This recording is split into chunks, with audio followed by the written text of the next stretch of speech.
안녕하세요. 오늘 저희는 통계학자 앤드류 겔만 교수의 강연을 한번 깊이 파고들어 볼까 합니다. 네.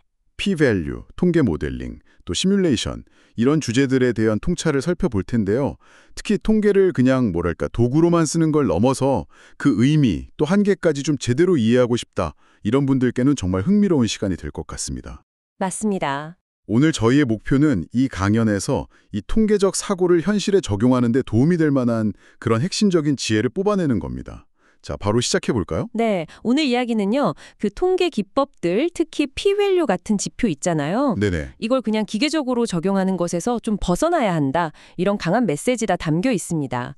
그 대신에 통계 분석의 어떤 바탕이 되는 모델링, 또 세상을 좀 흉내내보는 시뮬레이션, 그리고 분석이 이루어지는 그 전체적인 맥락, 이런 걸 이해하는 게 훨씬 중요하다. 이렇게 강조를 하죠. 아, 맥락이 중요하다. 네. 겔만 교수의 주장은 우리가 어떤 통계적 결과를 딱 접했을 때, 이게 정말 타당한 가정일까? 왜 이런 결과가 나왔지? 하고 질문을 던지는 거. 그런 비판적 사고가 얼마나 중요한지를 아주 잘 보여줍니다. 아마 여러분이 통계를 바라보는 시각을 좀 새롭게 하는 계기가 될 겁니다. 흥미로운 시작점이 겔만이 통계학자를 그냥 본질적으로 교사라고 정의하는 부분이었어요. 네, 그렇죠. 데이터를 다루는 사람이라면 누구나 자기가 뭘 하고 있는지 다른 사람한테 설명하고 어떨 땐 좀 안심시키고 또 가르치는 데 시간을 많이 쓴다는 거잖아요. 근데 여기서 되게 재밌는 비유가 나오잖아요. 소통하기 제일 어려운 상대가 바로 6개월 전에 자기 자신이다. 아, 맞아요. 이메일 답장도 안 한다고요. 네. 그렇죠. 그러니까 자기 과거 작업조차 명확히 이해하고 설명하기가 이게 참 어렵다는 경험에서 나온 농담이겠죠. 그러면서도 대부분 통계학자나 분석가들이 정작 어떻게 잘 가르칠 건가, 여기에 대해서는 제대로 배운 적이 거의 없다. 이런 현실을 꼬집어요. 네. 그래서 이제 그의 스승이었던 프레드 모스텔러의 일화도 이런 맥락에서 중요하게 다뤄지는데요. 누가 통계학자에게 조언을 구할 때 그 사람이 진짜 궁금해하는 건 그냥 개인적인 직관이나 의견 이게 아니라는 거예요. 아. 문제에 대한 통계적인 접근법을 원한다는 거죠. 아하. 그래서 그냥 제 생각에는요, 이렇게 답하는 대신에 이 문제를 통계적으로 탐구하려면 어떤 종류의 설문이나 실험을 설계해 볼 수 있을까요? 이런 식으로 질문의 틀을 바꿔서 답해야 한다. 이렇게 강조했군요. 맞습니다. 바로 그 자세가 핵심입니다. 문제 자체를 통계적 관점에서 다시 정의하는 방식이네요. 네. 분석 결과를 동료나 상사에게 설명할 때 아니면 어떤 분석 방법을 제안할 때도 마찬가지예요. 그냥 기술적인 설명만 하는 게 아니라 문제의 본질을 통계적으로 어떻게 딱 구조화하고 접근할 거냐, 이걸 명확하게 전달하는 능력, 이게 중요하다는 거죠. 네. 모스텔러는 또 수업 중에 그냥 툭 던진 사소한 한마디가 어떤 학생의 인생 항로를 바꿀지 아무도 모른다고도 했답니다. 그래서 겔만은 매 수업마다 학생들이 딱 명확하게 기억하고 가져갈 수 있는 핵심 메시지 하나, 이걸 전달하려고 노력한다고 해요. 마치 오늘 저희가 이 강연의 정수를 여러분께 좀 명확히 전달하려는 것처럼요. 네. 그럼 그 핵심 중 하나인 p-value 이야기로 넘어가 볼까요? 이게 특히 논란이 많잖아요. 네, 그쵸. 겔만은 p-value를 약간 비꼬는 투로 말하는데요. 마치 모든 통계적 질문에 답을 주는 만능 비법 소스. 만능 소스. 네. 많은 사람들이 P값이 0.05보다 작으면 유레카, 뭔가 진짜를 발견했어. 이렇게 생각하고 0.05보다 크면 효과 없어, 0이야. 이렇게 딱 단정 짓는 경향이 있다는 거죠. 심지어 P값이 0.05에서 0.1 사이 어딘가 이렇게 걸치면 뭔가 있긴 있는데 아주 작은 효과를 발견한 걸지도 몰라. 이렇게 말할 수도 있다면서 농담처럼 덧붙이죠. 네. 하지만 이런 단순 해석이 얼마나 위험한지를 바로 지적합니다. 첫 번째 함정이 뭐였죠? 첫째는요, 그 무작위 배정 실험, randomized experiment라고 하죠. 이걸 했다고 해서 모든 종류의 편향, 그러니까 bias, 결과의 왜곡 가능성이 마법처럼 뿅 사라지는 건 아니라는 점이에요. 무작위로 해도 편향이 있을 수 있다. 네. 실험 설계나 데이터 수집 과정, 이런 다른 부분에서 여전히 편향이 끼어들 수 있거든요. 그리고 둘째는 분산하고 검정력의 문제를 오해하기 쉽다는 겁니다. 네. 여기서 분산은 데이터가 얼마나 퍼져 있는지를 나타내는 거고, 검정력은 만약 실제로 효과가 있을 때 우리 연구가 그걸 탐지해낼 확률을 의미하거든요. 아, 그러니까 검정력이라는 게 일종의 탐지 능력이군요. 맞습니다. 근데 어떤 연구에서 운 좋게 P0.05라는 결과를 얻었다고 해서 뒤늦게 역시 내 연구는 탐지 능력이 충분했어. 이렇게 말하는 건 논리적으로 안 맞다는 거네요. 정확합니다. 결과가 좋았으니 과정, 즉 탐지 능력도 좋았을 거다. 이런 착각이라는 거죠. 네, 낮은 검정력의 연구에서도 우연히 통계적으로 유의미한 결과가 나올 수 있거든요. 그걸 가지고 연구 자체의 검정력이 높았다고 주장하는 건 그 결과에 기반한 추론 오류, 뭐 타입 M 에러나 타입 S 에러랑 관련된 문제입니다. 어렵네요. 겔만은 또 분산 보존의 법칙이라는 재미있는 개념도 소개하는데요. 분산 보존의 법칙이요? 네, 불확실한 것을 마치 확실한 것처럼 너무 단순하게 단정 지으면 예를 들어 P0.05면 무조건 효과가 있다. 이렇게 못을 박아버리면 그 무시된 불확실성, 즉 분산은 사라지는 게 아니라는 거예요. 다른 형태로 뭐 예를 들면 연구 결과를 다른 사람이 재현하기 어렵게 되는 그런 형태로 나타난다는 거죠. 마치 풍선을 한쪽으로 이렇게 꾹 누르면 다른 쪽이 볼록 튀어나오는 것처럼요. 네, 그런 비유죠. 통계가 무슨 피라미드 사계 같아서 초기에 발견하고 발표하는 사람이 유리하다, 뭐 이런 냉소적인 비유도 던지고요. 그렇죠. 물론 그 비유 자체가 완벽하진 않다고 인정은 하지만요. 핵심은 결국 학계에서 통계적 유의성 확보, 그 자체가 최종 목표처럼 되어버리는 경향을 비판하는 것 같아요. 맞습니다. 논문 출판이 중요한 학계에서는 일단 P0.05라는 승리를 딱 거두면 뭐랄까 게임 끝? 이렇게 보일 수가 있죠. 하지만 기업에서 하는 A/B 테스트나 뭐 정책 결정 같은 현실 문제에서는 한 번의 승리보다는 장기적으로 의미 있고 신뢰할 수 있는 결과를 꾸준히 만들어내는 게 훨씬 중요하잖아요. 그렇죠. 근데 흥미롭게도 이런 현실 세계에서도 P-밸류 기준을 좀 자의적으로 낮춰서 사용하는 경우가 있다는 점을 지적해요.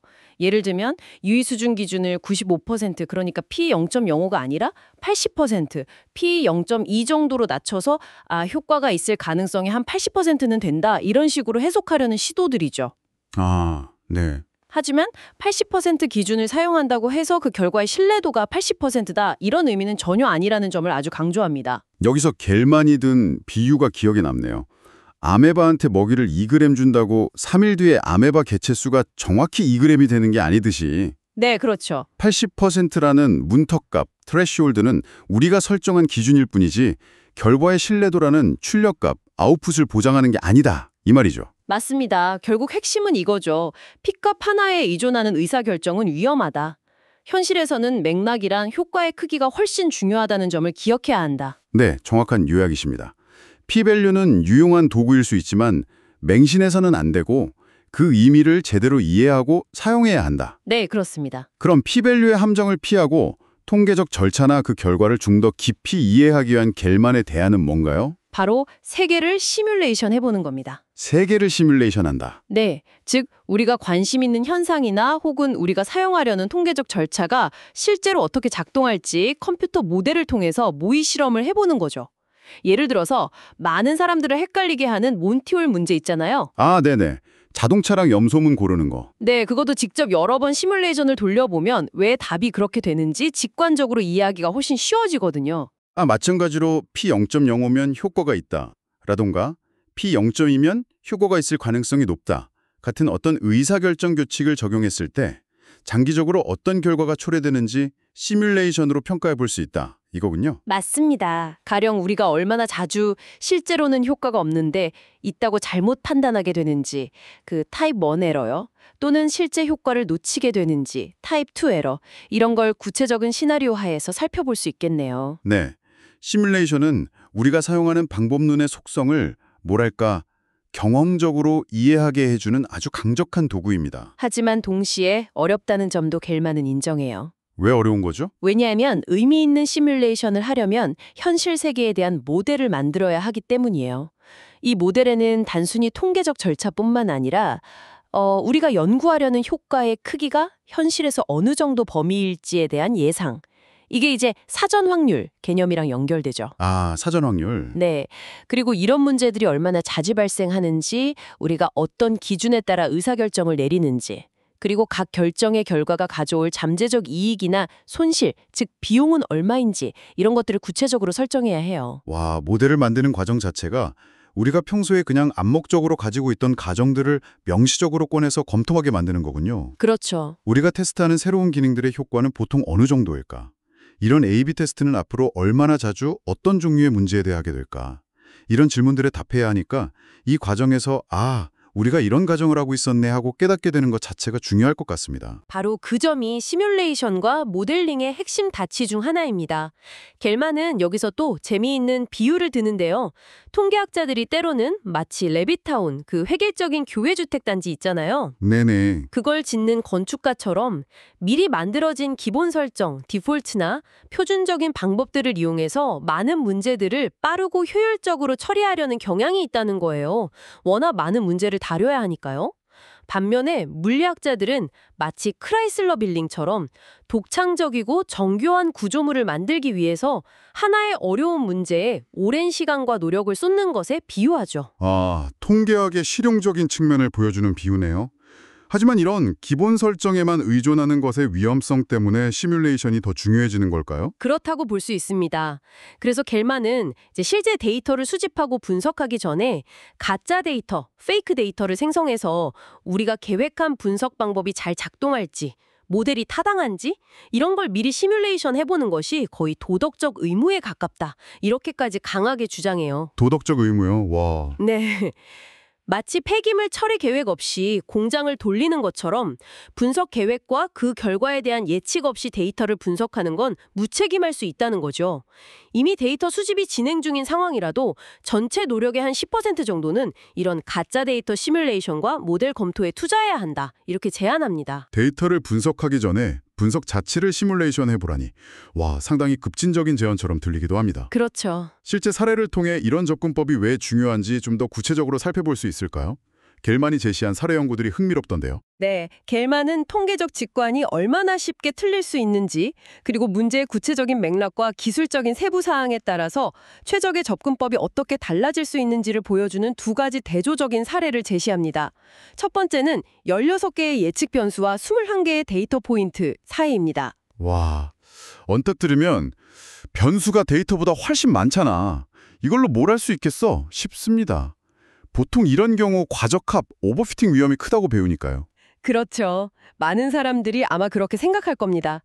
하지만 겔만은 여기서도 배울 점이 있다고 말해요.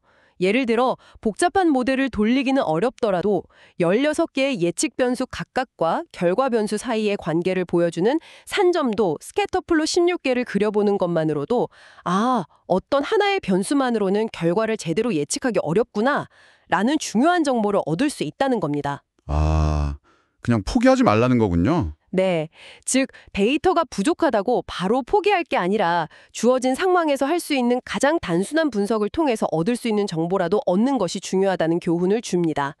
핵심은 무력감에 빠지지 말라는 거죠. 알겠습니다. 그럼 두 번째 사례는요. 이건 좀 더 복잡했던 것 같은데요. 4가지 처리, 5개 접시, 접시당 6개 배양 사례였죠. 네, 맞습니다. 생물학 실험 이야기 같습니다. 네, 4가지 다른 처리 방법, 예를 들어 약물 A, B, C, D의 효과를 비교하는 실험이에요. 각 처리는 5개의 페트리 접시에 적용되었고 각 접시 안에는 6개의 세포 배양 샘플이 있었던 거죠. 네. 그럼 처리 방법당 총 30개, 그러니까 5접시 곱하기 6 배양 해서 30개의 측정값이 나오겠죠. 그렇죠. 여기서 이제 분석의 딜레마가 발생합니다. 이 30개 데이터를 모두 독립적인 개별 데이터처럼 취급해서 분석해야 할까? 아니면 같은 접시에서 나온 6개 데이터는 서로 비슷할 수 있으니 이걸 접시 효과라고 부르는데요. 접시별로 평균을 내서 처리당 5개의 평균값 데이터만 가지고 분석해야 할까? 이겁니다.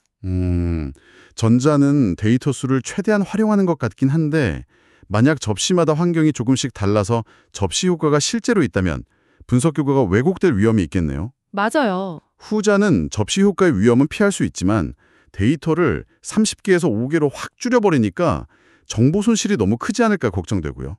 어느 쪽이 더 나은 선택일까요? 여기서 겔만이 제시하는 답은 약간 놀랍게도 후자입니다. 즉 접시별 평균값, 처리당 5개 데이터죠.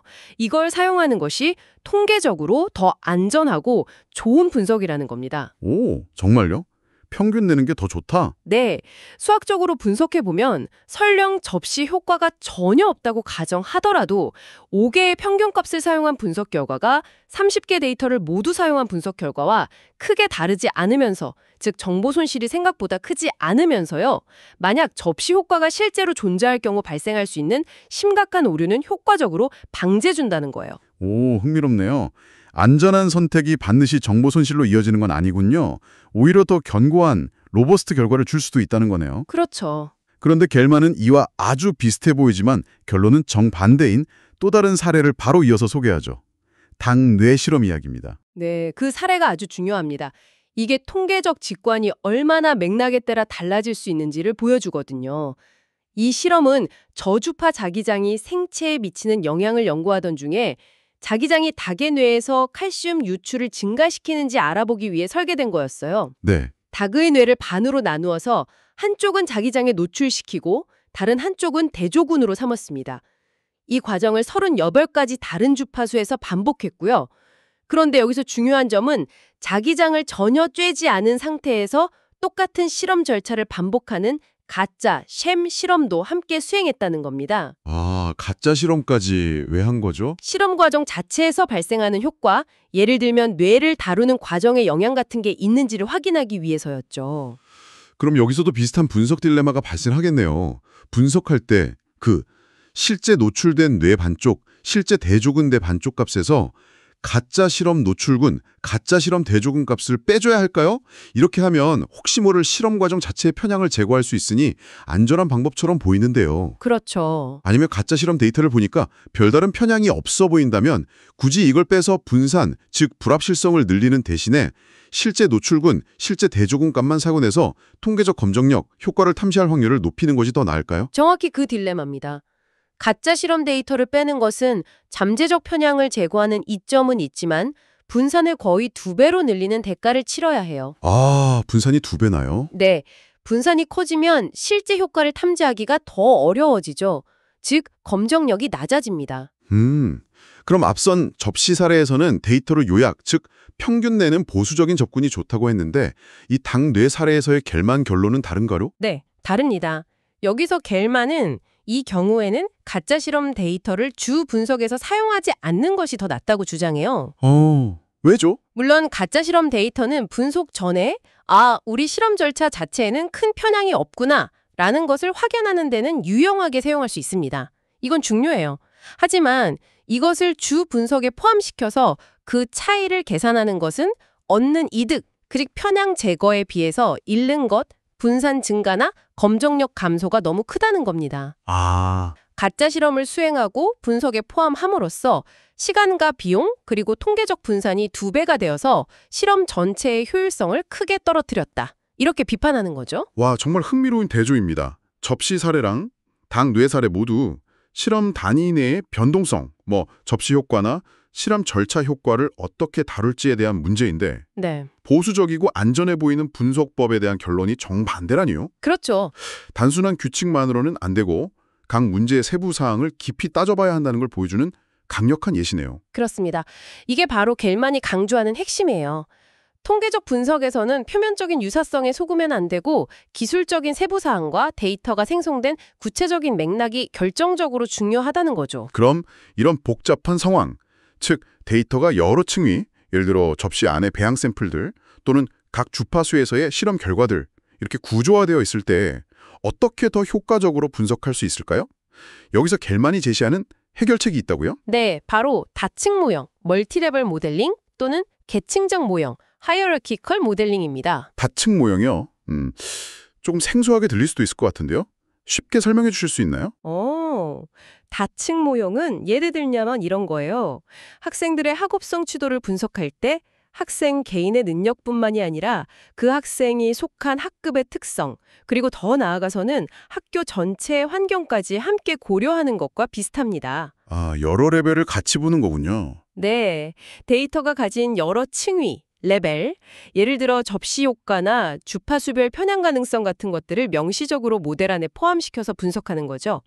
이렇게 하면 각 층위에서 발생하는 불확실성을 적절히 반영하면서도 전체 데이터를 통해 얻을 수 있는 정보를 보다 효율적으로 통합해서 더 정확하고 안정적인 추론을 할 수 있게 됩니다. 네. 접시 사례에서는 접시 효과를 모델링하고 당 뇌 사례에서는 주파수들 변동과 실험 절차 효과를 모델링하는 식으로 접근할 수 있겠죠. 단순히 데이터를 합치거나 평균 내는 것보다 훨씬 정교한 접근 방식이군요. 데이터의 구조를 존중하면서 정보를 최대한 활용하는 방법이다. 이렇게 이해하면 될까요? 네, 아주 좋은 요약입니다. 다층 모형은 데이터의 복잡한 구조를 다루는데 매우 강력한 틀을 제공합니다. 강연 후에 이어진 Q&A 내용 중에서도 실제 분석가들에게 유용할 만한 조언들이 있었죠. 예를 들어 시뮬레이션을 어디서부터 시작해야 할지 이런 질문이 있었던 것 같습니다. 네, 맞아요. 겔만은 일단 간단하게 시작하라고 조언합니다. 쉽게요. 하지만 때로는 문제의 핵심을 제대로 파악하고 모델링하려면 어느 정도의 복잡성이 필연적으로 요구된다고 덧붙여요. 마치 집을 지을 때 격 하나만으로는 서 있을 수 없고 여러 개의 벽과 기둥, 지붕 등이 함께 어우러져야 비로소 안정적인 구조가 완성되는 것처럼요. 모델도 필요한 요소들이 함께 갖춰져야 제대로 작동한다는 비유를 들었습니다. 그렇군요. 또 변수가 아주 많은 경우, 예를 들어 강연에서 나온 삼성 주가 예측처럼 수백, 수천 개의 잠재적 예측 변수를 다뤄야 할 때는 어떻게 해야 하냐는 질문도 있었죠. 이때도 역시 계층적 다층 모형이 유용하다고 답했습니다. 모든 변수를 그냥 동등하게 취급하는 대신에요.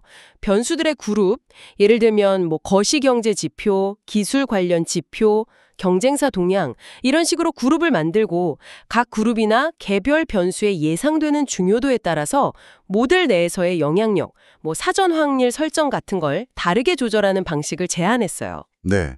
그리고 어떤 변수가 실제로 예측에 도움이 되는지를 평가하기 위해서 교차 검증, 크로스 밸리데이션 같은 기법을 적극 활용해서 모델을 만들고 다듬어 가야 한다고 조언했죠. 무작정 모든 변수를 다 넣고 모델을 돌리는 게 아니라 데이터와 문제에 대한 이해를 바탕으로 구조적인 접근과 엄격한 검증이 필요하다는 겁니다. 기술적인 기법 그 자체보다 더 중요한 원칙도 강조했죠. 그렇습니다. 겔만이 거듭 강조하는 중요한 원칙 중 하나는요.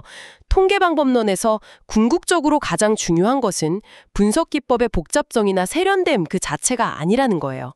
그보다는 어떤 데이터를 분석에 포함시킬 것인가, 그리고 그 방법이 우리가 가진 다른 관련 정보들, 예를 들면 이전 연구 결과나 전문가 지식 같은 것들을 얼마나 효과적으로 통합해서 분석에 활용할 수 있게 하는가, 이게 더 중요하다는 점입니다. 정보의 통합. 네, 더 많은 정보를 통합할 수 있는 방법이 더 좋은 방법이라는 거죠. 마지막으로 왜 그렇게 힘들게 현실을 모방하는 시뮬레이션 모델을 만들어야 하는가? 이런 좀 근본적인 질문에 대한 답변도 인상 깊었습니다. 자체라고 믿지 않는다고 분명히 말합니다. 모델이 진짜가 아니다. 네, 모델은 현실을 이해하고 설명하기 위해 우리가 사용하는 지도나 청사진과 같은 것이지 현실 그 자체가 아니라는 거죠. 시뮬레이션과 모델링은 현실에 최대한 가깝게 접근하려는 시도이자 여러 경쟁적인 분석 방법론이나 가설들을 공정하게 비교하고 평가하기 위한 실험실과 같은 역할을 합니다. 그리고 어쩌면 모델링 과정 자체, 즉 이 효과의 크기는 현실적으로 어느 정도 범위일까? 이런 종류의 문제는 얼마나 자주 발생할까?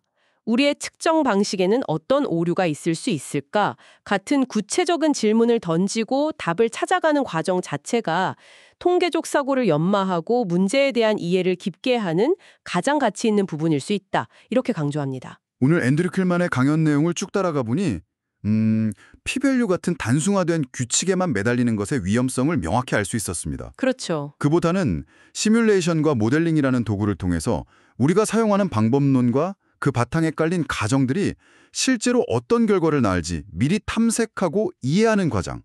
이게 훨씬 중요하다는 것을 배웠네요. 그래서 이 모든 이야기가 당신에게 궁극적으로 무엇을 의미할까요? 매일 복잡한 시뮬레이션을 직접 돌리진 않더라도 오늘 이야기한 이런 사고방식을 여러분의 일에 적용해보는 것이 중요합니다. 네. 통계적 주장을 접했을 때 항상 그 이면의 가정을 의심해보고 데이터가 어떻게 수집되고 생성되었는지 그 과정을 되짚어보면서 분석 결과 뒤에 숨어있는 왜를 파고드는 태도를 갖는 것 말입니다. 네. 겔만은 강연 말미에 조금 도발적인 제안까지 했죠. 맞아요. 통계를 잘못 이해하고 남용하는 사람들이 있다면 차라리 그들이 통계 분석 결과를 제시하는 대신 그냥 원데이터, 로우 데이터만 보여주는 게 더 나을 수도 있다고요. 네, 좀 극단적으로 들리기도 했어요. 그렇죠. 다소 극단적으로 들릴 수 있지만 이 말은 우리 스스로에게 중요한 질문을 던지게 합니다. 여러분이 현재 다루고 있는 문제나 데이터 분석 상황에서 통계적 절차는 언제 명확성을 더해주고 이해를 돕는 역할을 할까요? 반대로 언제 오히려 현실을 왜곡하거나 잘못된 확신을 심어줄 위험이 있을까요? 여러분은 과연 이 강력한 통계라는 도구를 충분히 사력 있고 비판적으로 사용하고 계신가요? 오늘 나눈 이야기들이 이 질문에 대한 여러분 각자의 답을 찾아가는 여정에 작은 등불이 되었기를 바랍니다.